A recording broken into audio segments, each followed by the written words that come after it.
লিবিয়ার দক্ষিণাঞ্চলের এক যুবক আমের আল মাহাদি মনসুর আল গাদ্দাফি চলতি বছরের হজ পালনের উদ্দেশ্যে রওনা দিয়েছিলেন সৌদি আরবের দিকে।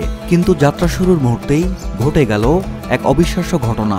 ইতোমধ্যেই সামাজিক যোগাযোগ মাধ্যমে আলোচনার কেন্দ্রবিন্দুতে পরিণত হয়েছে এই ঘটনা।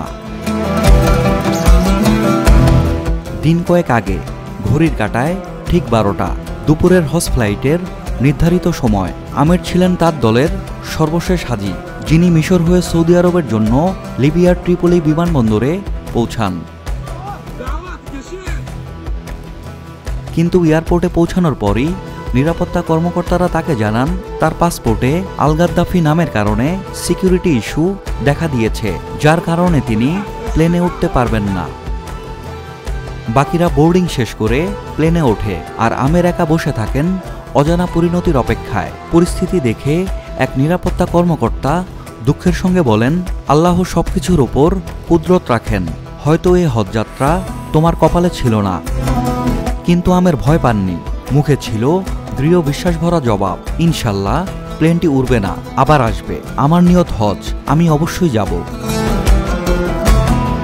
তার বিশ্বাসের সঙ্গে জবাব দেওয়ার কিছুক্ষণের মধ্যেই ঘটে গেল প্রথম বিস্ময়। এয়ারপোর্টে ঘোষণা এলো প্লেনটিতে যান্ত্রিক ত্রুটি দেখা দিয়েছে, আর সেটি ফিরে আসছে।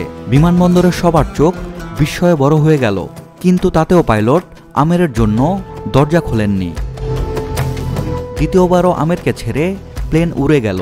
দ্বিতীয়বার ফেরা প্লেনটি আবারও সমস্যার সম্মুখীন হয়। এবার মৌসুমি ঝড়ো আবহাওয়ার কারণে প্লেনটি আবারও বিমানবন্দরে ফিরে আসে। তখন পাইলট নিজেই বলেন, আল্লাহর কসম, আমি আর উড়ব না যতক্ষণ না আমের প্লেনে ওঠেন। অবশেষে প্লেনের দরজা খুলে দেওয়া হয় শুধু আমেরের জন্য, আর তিনি উঠে পড়েন সেই বিমানে। এরপর সৌদি পৌঁছে হজ পালনকারী এই যুবক এক ভিডিও বার্তায় বলেন, আমার আনন্দ ভাষায় প্রকাশযোগ্য নয়, আল্লাহ তার কুদরত দেখিয়েছেন। সাজ্জাদ শুভ, দেশকাল নিউজ।